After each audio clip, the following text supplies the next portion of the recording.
Let's go over our first cut, what's gonna be the bâtonnet, okay? These are small little strips. All right, so we have a piece of celery. Celery is a great veggie to start practicing on because it's very stable. It doesn't roll around much. So let's get our knife techniques here. Last 3 fingers here, pinch the bolster. We have our knife nice and firm. Other hand, claw, knuckles back there. I'm just gonna chop off the ends here. We can save that for veggie stock if we want. And then I'm gonna cut it probably into thirds. Try to get around the same size or cut it into fourths there. And we'll just start with one little piece.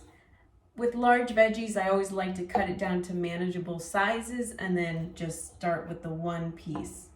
Okay, so for our first cut, bâtonnet, we are gonna cut these small strips, about 1/4 to 1/2 inch size, and you get something like this. Next one is the Julienne. The Julienne cut is great for salads or stir fries. They're a bit smaller. So, okay. And this is kind of like a matchstick size. So this one, you have the Julienne cuts. So we got our larger bâtonnet and the smaller Julienne cut.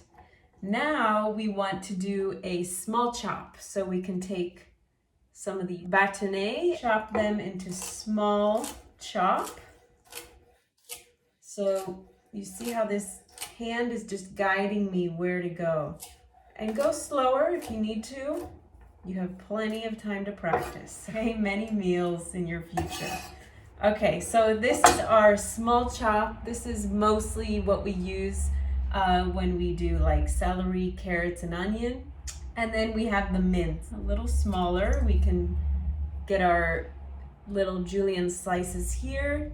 And these are just a little smaller. And mincing, usually we use for garlic.